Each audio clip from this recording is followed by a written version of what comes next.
Well, hello DirtFish friends. I don't like the sign of this. Slow, yeah, that's me. Quiet, that's never me. What are we here for, folks? We're at Greystoke for the M Sport return to rally stages. The first time since the global pandemic that we've seen rallying, gravel rallying, back on the stages in the UK. Now, what's it all about this weekend? Well, do you know what? You might want to listen to me, but maybe it's better that we go and have a word with the man who is behind this event. Earlier on, we caught up with Malcolm Wilson. We started to look at and just discuss certain things about maybe having a test day for some of our customers, because we felt we could probably get 10 or 15 people. And then, of course, we then started to get involved with Motorsport UK. They were looking to trying to find ways to get, obviously, rallying back again. And I think just by having those discussions and the stuff that we were planning to do for them then led on to the fact of, well, why don't we do a rally, be the first to get a rally back on the scene. Of course, with having the resource of Greystoke and everything there, it was all the basic ingredients were there to be able to do it. So, I don't know, it sort of touched me quite a bit to think that, you know, there's that amount of people that's going to come to the event, and of course it's either in a Fiesta or a Focus. It's not even including escorts or anything like that, so it's probably going to be quite emotional for me, to be honest, to see so many cars all in one place that have been designed, manufactured or produced from here, from Duvenby.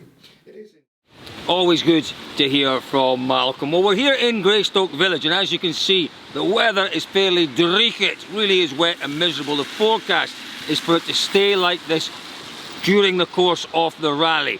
How is that going to affect the stages? Well, we thought we'd talk to a man who has driven these stages more than any other person.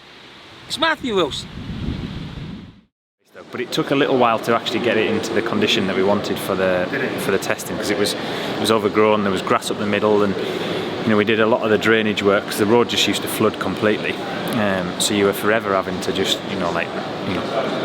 rechurn the ruts back in and all that sort of thing. So it took quite a lot of work to get to get it how we wanted it. And we actually went to some guys that do the roads in Finland to try and get the stabilisation in there, to try and keep the ground hard. And so yeah, there was a lot of effort went into the surface, and then Dad decided that he wanted some of these banks on the inside to stop cutting. I think he watched Marcus once and saw the cut that the whole car was nearly fully off the road.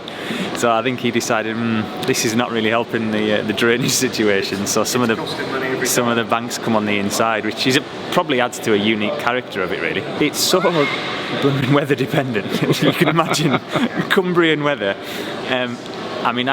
It's strange. You can go there in winter, and it's always 2 or 3 degrees cooler than when you leave the factory. And if you've had any snow whatsoever, it'll always linger up there a lot longer. So there's a lot of time we've gone in winter expecting to have just wet and damp conditions, but you actually still get a bit of ice and snow in there because it's that little bit higher. But generally, in the summer, it feels like a normal British forest. In the winter, it's obviously got that Rally GB feel, but not as muddy.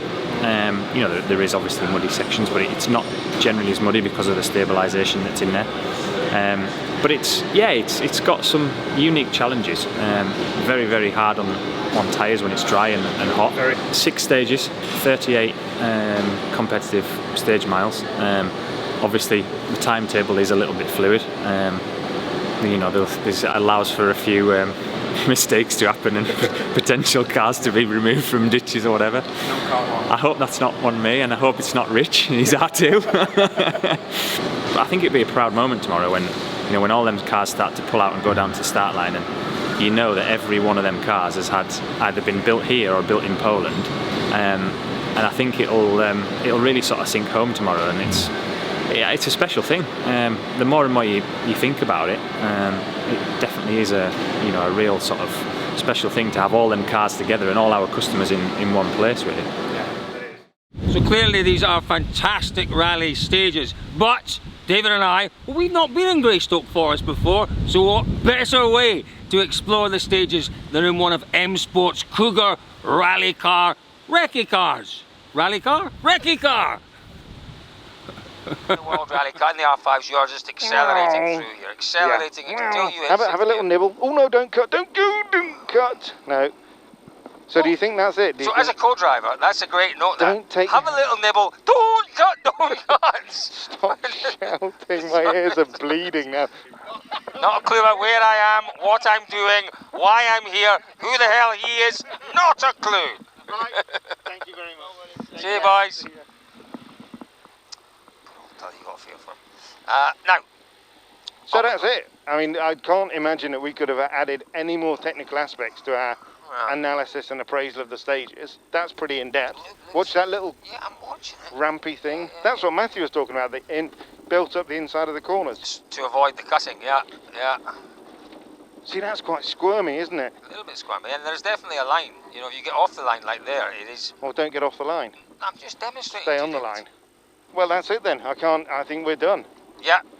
Well, hopefully that'll have given you a Something. bit of an insight, perhaps, into what the drivers might expect tomorrow, David. Absolutely. Like I say, I can't imagine anything more in depth. And yeah, did you keep the receipt for this? It's my diary, mate. Shocking. Yeah. Well, there we go. Until tomorrow.